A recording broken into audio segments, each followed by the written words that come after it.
Welcome to the Daily Thunder podcast. This is Cray here with Ryan Woods after the Thunder have a pretty comfortable win to go up 2-0 in the first round against the Phoenix Suns, who look totally overwhelmed, and everything is rosy and great for Oklahoma City except one thing. Ryan, I haven't even said hi, but how are you doing? I'm not doing so hot. How are you after that one? Yeah, it was weird. It's a it's a win that probably puts the series to bed, which is obviously good.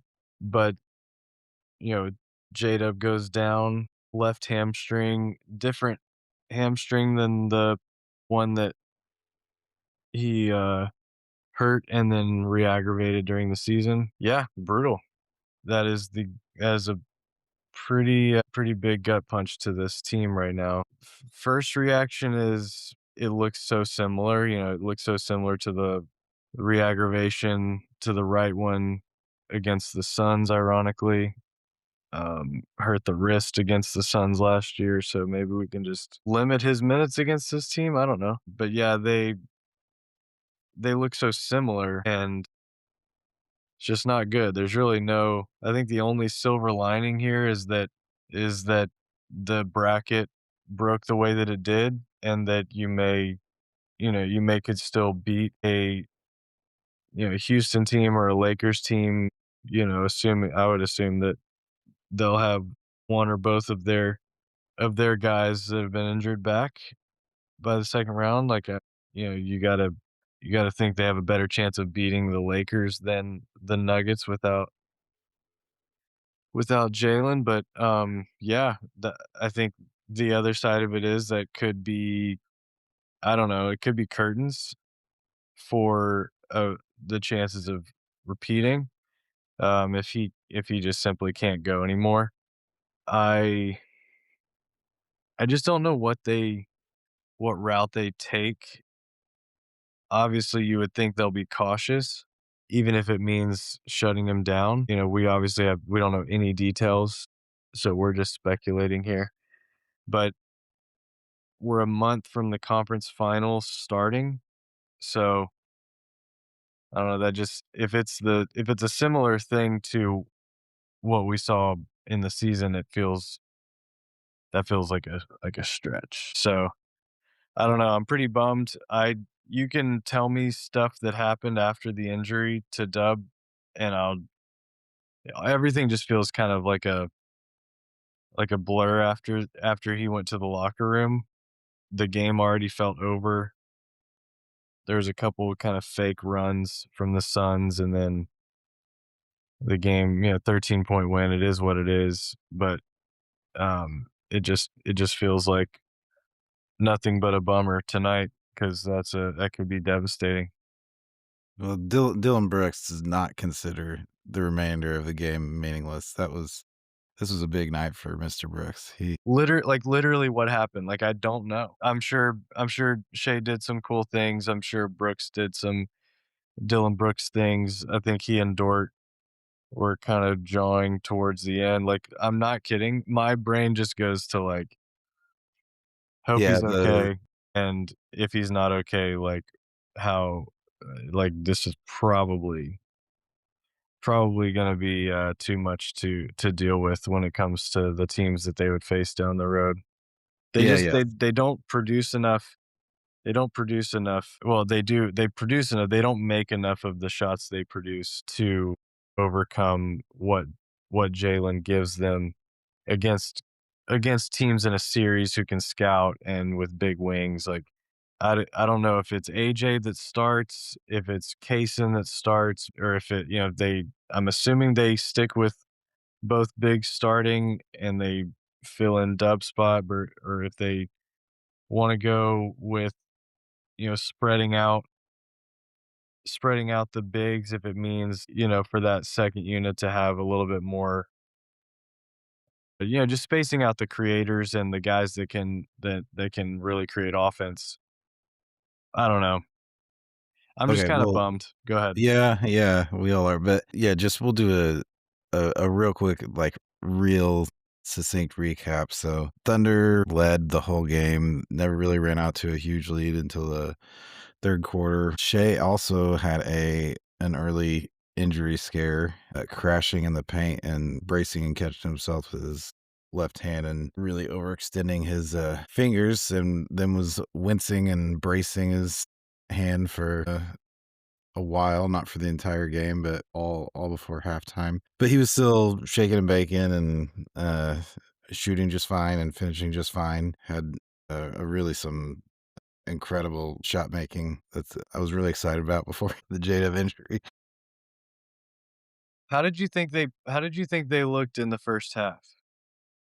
I thought they were okay. I didn't think they didn't basically it was like the Chet minutes were like game 1 because they were rebounding and blocking, getting more turnovers, but when Chet was off, it was I felt a little lower energy, a little less imposing their will on Mhm. Phoenix, and probably kudos to Phoenix too for getting up a little bit, I think, um, after, enduring after the play-in and then game 1 against the Thunder, not an easy physical stretch, so, um, I would give them some credit for showing up, a little bit, but Real quick, they would never really had a real chance at getting back in the game. I didn't think at the end of the game it was a 20-point game for in the 4th, and Thunder offense dried up, and actually AJ Mitchell kinda helped stabilize with, a few big plays, a couple big shots down the stretch. Shea closed it out with some free throws.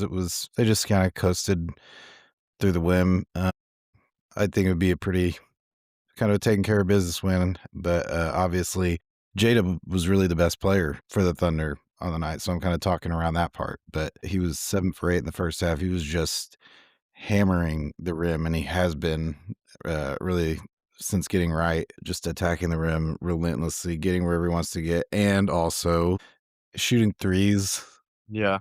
with no regard and just looking like not just himself, like the best version of himself, Yeah, like the defense has also been insane. uh-huh, uh-huh. Real quick, just from the locker or just from the press conference for Mark on the injury, he said, quote, "We think he aggravated his left hamstring. We'll take a look at him over the next couple of days." Yeah, So so and he did it on a pretty I mean, he's been exploding everywhere, you know?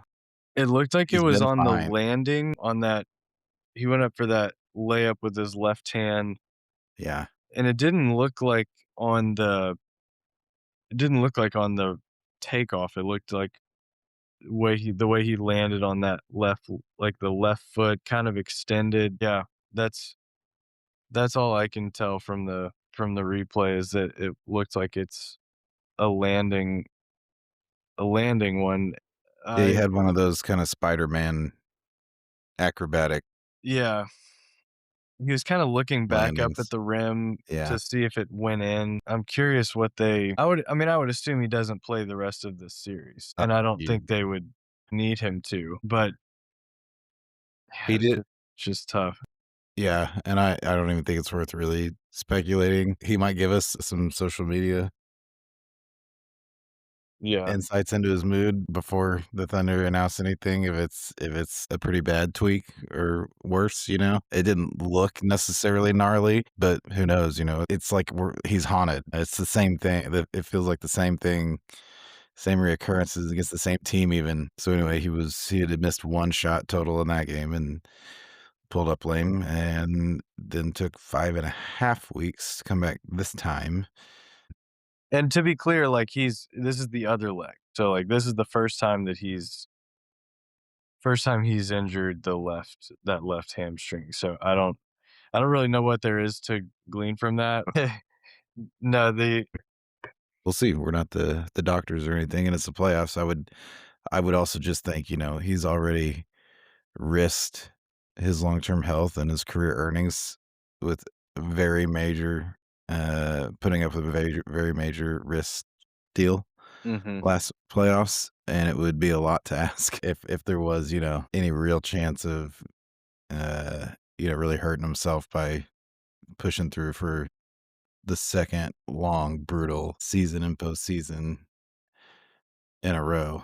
It would Yeah. be It would not seem fair and probably not seem to me like the right long-term play if there was any risk of that. Totally. I mean, this was something that really, this really had a long-term effect on Harden when he tried to play through it in the playoffs. It's just something that you just can't like be too aggressive with. And I don't think they will, but it's just the timing of it's awful. It's just really no way around it. You just hope that it's not as bad as the other. Like that it's just not too severe and that he can get a few weeks of rehab and recovery and that they can get him back on the floor. That's best case scenario, but I do think they're going to have to I think they're going to have to go into the rest of this, first and second round with, you know, a plan for playing without him. I wonder if you think do you think it's just gonna be like AJ's minutes just spike and everybody else, sees a marginal bump, or do you think that it's spread out a little bit more evenly?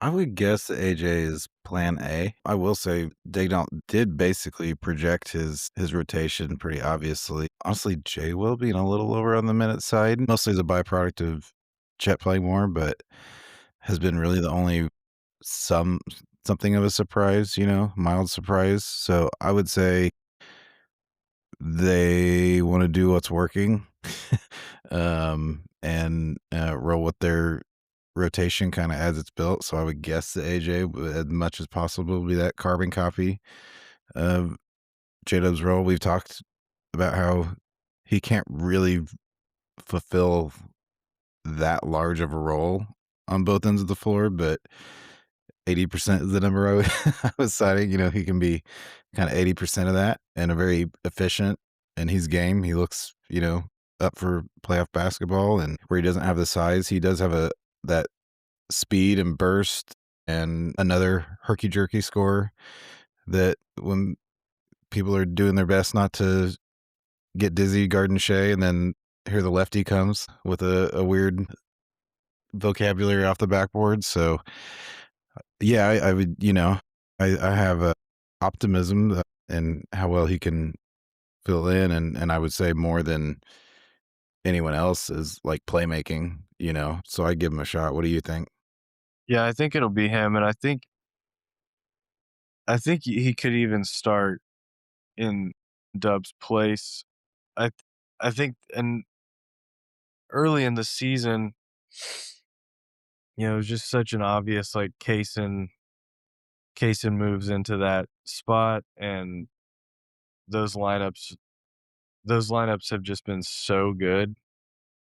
Certainly at towards the beginning of the year, Shea, Kaysen, Dort, Chet, and Hardenstein, incredible lineup, and then if you go small with no Hardenstein and you throw somebody like, Isaiah Joe or Caruso out there with them, still really good. So they've played like this a lot. That is one thing you can say about this team is that they've played the majority of this season without JDub, so this isn't anything new, and they've still maintained. One of the reasons that Dub was able to rest and sit for as long as he did after the re-aggravation was because the Thunder were just winning and keeping their distance, keeping the Spurs, at bay as much as they could. Like I think if it would have gotten much closer, I think Dub probably comes back a little sooner. But their continued winning allowed him to stay off the floor. So I don't expect them to struggle too much in the short term. I'm just more worried about what comes down the road if he's still not back. I wonder if we see like Wiggins or McCain added to the rotation with him out, or if it's just like we're gonna disperse J Dub's minutes between AJ and Kaysen and maybe Isaiah Joe, and we end it there, or if they feel like they can or should add a Wiggins back in or see what you have in McCain. Like the minutes to start the second quarter, they started with AJ, Dub, Kaysen, Joe, and Hardenstein. And they gave you some pretty good pop right away. Obviously, Dub's a big part of that. But I wonder if you go that same lineup to start the second, but maybe you just put Wiggins out there or Caruso out there with them. I wonder how they'll manage that because I do think that's a spot where if they were going to add a Wiggins or a McCain to the rotation, that's where you'd see him.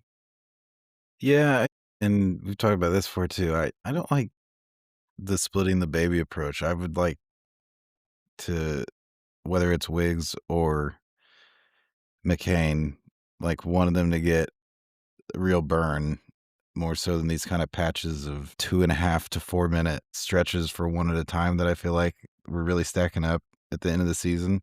Mhm. And I just don't think either of them seem to thrive in those kind of microwave, even though we know both of them are microwave players, scorers, you know. Um, so maybe, that won't be the case. I Um, wouldn't mind seeing McCain, like, just a you're up 2-0. I don't see the harm in, like, seeing if it works because I do think the upside in it working and, like, him looking really comfortable and effective is worth him going out there for 4 minutes and looking really bad. I don't think it's gonna kill you. Um, so I wouldn't mind seeing them give that a go if that's the route if that's the route they wanna go. I wouldn't mind it.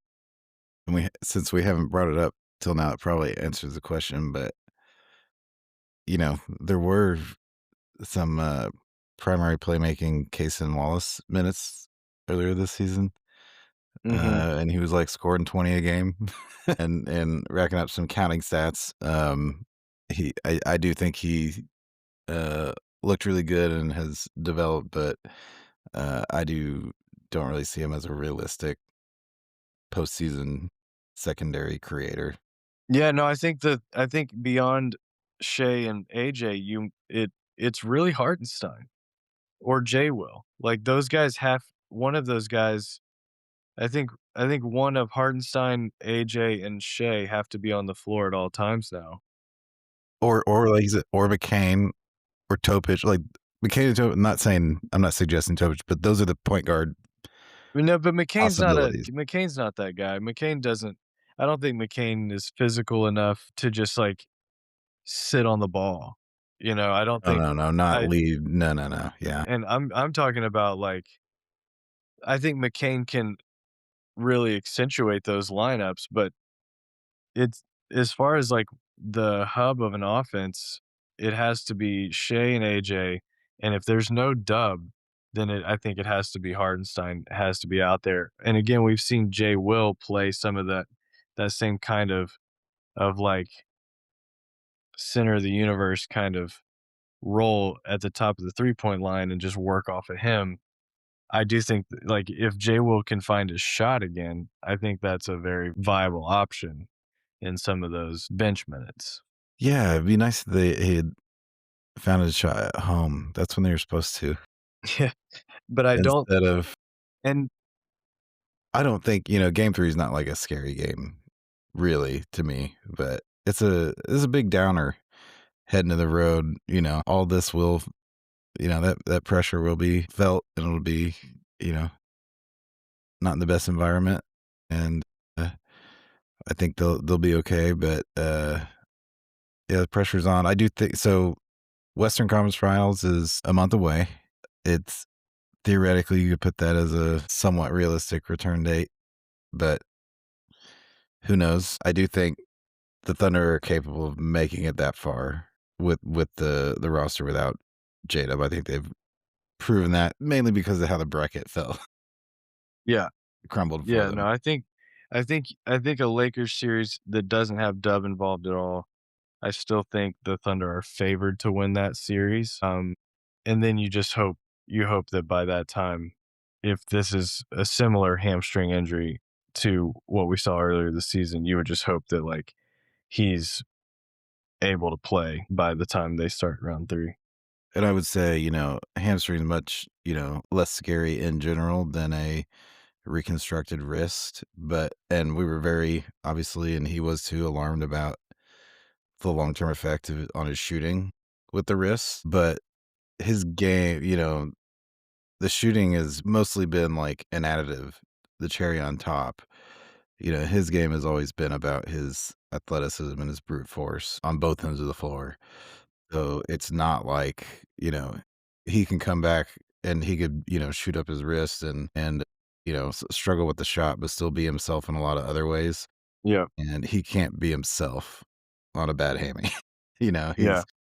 He's just that's what opens up everything for him on the court. So he And just has to actually be back. it really had, like, he looked so much like himself in these first 2 games, like, best he's looked all season by a mile, and He had quietly, after that very tentative early portion of the season where he was taking a lot of mid-range shots yeah, and settling for a lot and just not looking comfortable. By the end of the season, his he had bumped his rim frequency up by 10%, more than 10%. He's taking half his shots at the rim for this season and, had neutralized the mid-range stuff compared to last season. Like, he was downhill. yeah, He was striding into form, and he had, hit the ground running in the playoffs. What a bummer. yeah. Should mention, like, Shea played really well, just and it's super encouraging that, like, the hand thing didn't bother him too much. Most 37 flexible man on Gumby earth, out there. all the Gumby. way to the end of his fingertips. He can just flex in whatever direction and never sprain or tear Yeah. anything. He 37 points on 25 shots, 2 of 5 from 3, 9 of 9 at the line, 9 assists, 5 rebounds. I yeah, he One was one epic humiliation of Dylan yeah, Brooks the funny on meme. national TV. Funny facial expression for sure. Chet was really, really good at the end of that 3rd quarter. I think they said on the broadcast, first player in, like, 2 decades with 10 points and 4 blocks or 3 blocks in a quarter in a playoff game. I can't remember exactly how they worded it, but he had a great stretch there, was defending everything, like, getting to everything at the rim. Um, It's incredible. Isaiah He's such Joe a monster. Isaiah Joe, we gotta hit threes. Just simply have to. The looks are too good. JDub, assuming JDub's out, whether he's out or not, gotta hit him, brother. Just they have to go in. Alex Caruso, gotta hit threes, my brother. Have to hit threes. Casey Wallace, gotta hit him. J Will, they have to go in. Gotta These hit looks him. are too good. Shay's like Shay's getting into the teeth of a 5-man, we're all staring at one guy defense. Everything everything from there should be like a layup. Every shot is going to be open. They have to go in. They simply have to go in. So putting the call out, Isaiah Joe, they have to go in. Please. Good on AJ for getting shots up. He only went 1 of 5 from 3. I'll add you to the mix. I am a AJ Mitchell 3-point shooter believer. They have to go in. They it it it feels like he is better than he has been. Yeah, the percentages stink, and yet I am such a believer in But when he the puts it up, unorthodox shot. you're never like, "Oh, no," Yeah, "That was for too sure. early," or it's not the way you feel sometimes with some Dort shot selections, I right? was just about to Yeah. mention Dort for everyone, Yep. for everything people say, here comes 5. Here comes 5, 3 of 7. Everybody's freaking out about his shot selection. Will he still be taking like mid-range pull-ups? Guys, the regular season is a certain game. This one in the playoffs is a different one. Lou Dort, every single basket he made, every single shot he took was a three-pointer. They are open threes, and he hit 3 of 7 and did an incredible job on on Devin Booker. So And they always feel timely. They always yeah, to open and close the yes. game, they just feel like they always swing the momentum. Yeah. So shout out to Lou. The rest of you were eyes on you. They have to go in. Shout out to Chad, 3 of 6 from 3. I thought he played just an immense game. Super, super good game from Chad. Man, I mean, one takeaway I already have, JDub's gotta get back, but when he does, just JDub and Shea are all getting better together. As God, much time we talked they're about yeah. Wemby and the Spurs talent, which we should, like, we should remember that the Thunder already championship level talent and getting better and a really well blended and harmonious Yeah, they just fit one so three perfectly. five. Yep. They truly the cornerstones. 3 great men. 3 great capital G Well, great men. a big three. I would still say Shay and Chet are enough of a big two. Uh, Shay and Chet playing together, they're gonna outscore the opponent every single game in those minutes. Chet is such a monster. Yeah, so there's good thing. The Thunder look really good. They weren't in their at their most intense, I don't think, in this one, It but was it was a C plus game. It really was. I was a lot of eye rolls, chances to blow it open, and they weren't they weren't sharp tonight, and that's it's okay, but it can't be that. It can't be what it was tonight for much longer. Hardenstein, 22 minutes. I will check back after game 3. I bet that number is a lot higher for the reasons we talked about earlier. I think he's going to be leaned on even more to create good looks, similar to like if you're looking for a good example is that second half of that Sunday Minnesota game at home, end of March, I think, early April, pretty like towards the end of the season. That's the that's the vision there is getting him um guys running off of his own screens while he has the ball, a lot of those dump offs, bounce passes, setting those guys up, backdoor stuff like that. Hope to see that continue into the playoffs because I think it'll be needed. I think that 22-minute number goes up. well, plan A is out the door. I called AJ plan A earlier. I think he's officially plan B. Jada is What plan A. what would you think? What would you guess the Thunder's? Have you looked at the percentage from tonight? I was gonna see if you could guess it.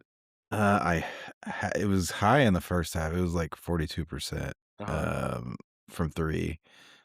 Oh, I'm gonna guess they shot uh, high 40s from the field and 32% from three. They really dried 35. up at the end. Yeah, 35. 14 of Okay. 14 of 40. 30% in game 1, 35% in game 2. Just a number I'm very fascinated with as we go through the playoffs.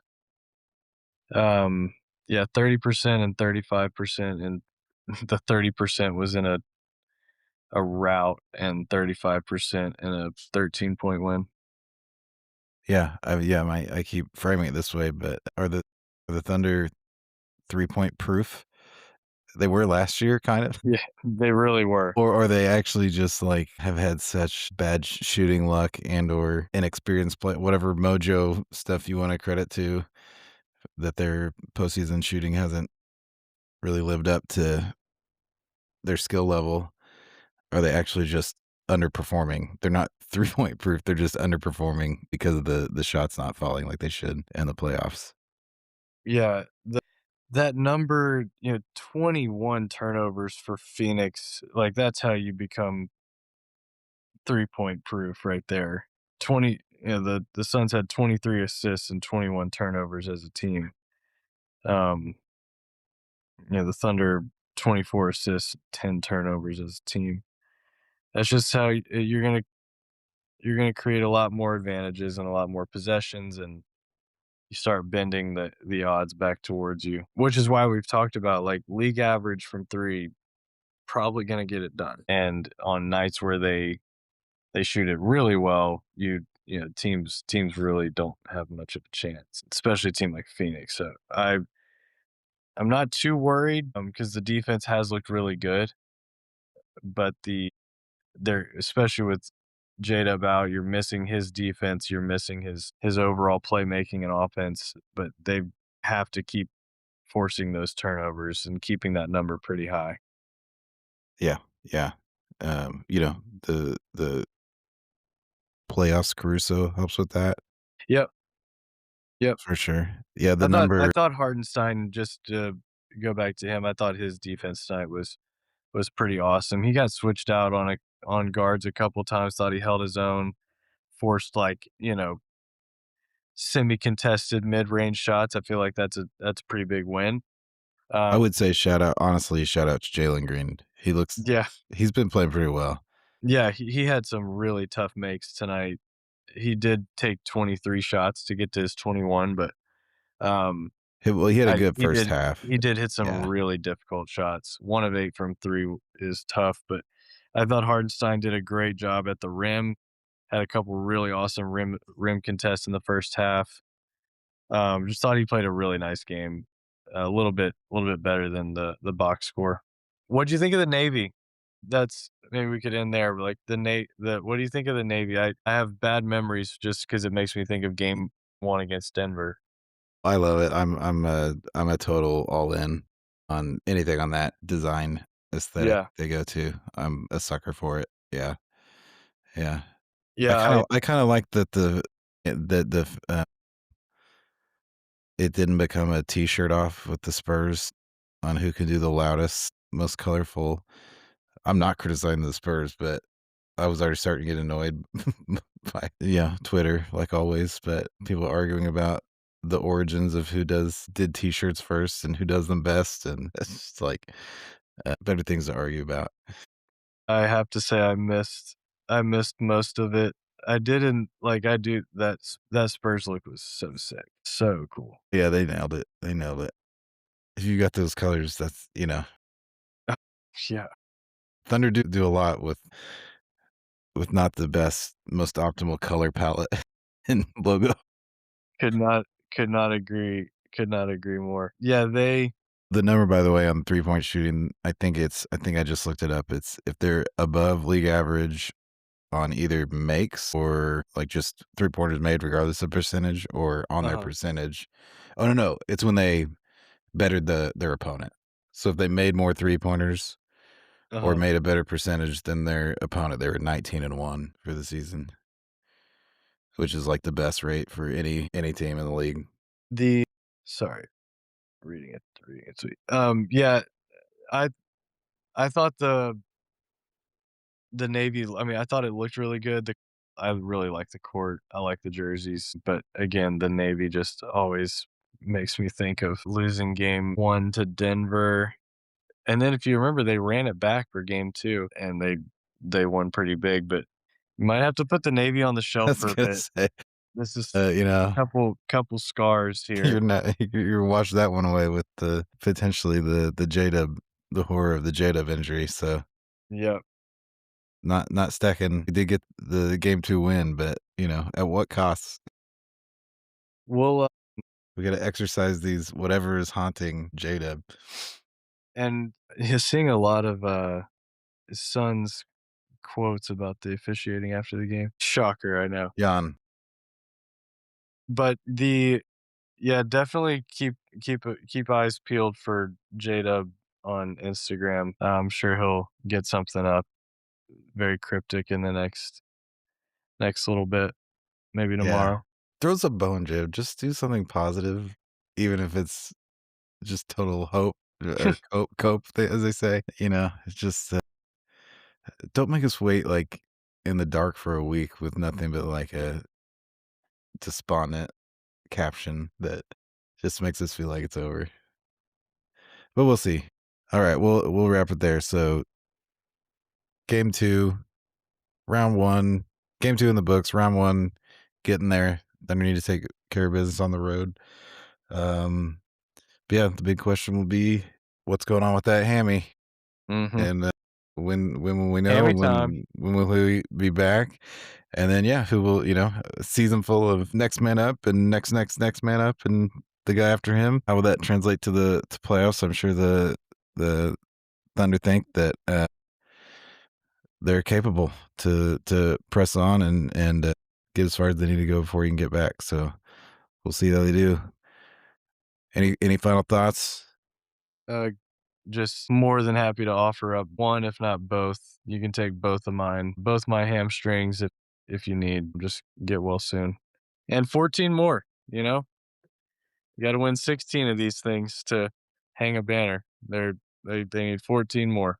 Yeah, man, the playoffs were really fun for about 6 quarters. Six, just over 6 quarters. 6 Man, quarters. It was it was good while it lasted. pretty. Yeah, not everyone's miserable. Everyone's in it together. Every series is miserable, pretty much. Hoping for some good news. I guess that's all. That's where we'll leave it. Hoping for some encouraging news over the next few days. Yep. All right. Well, stay tuned to Daily Thunder. We'll keep you posted. All things Thunder on the podcast, wherever you get it, and dailythunder.com, and on Twitter as well. And if you don't mind, leave one of those reviews on our podcast so that other people can find it and commiserate with us after more depressing postseason moments like tonight. Take care. We'll have a better morning.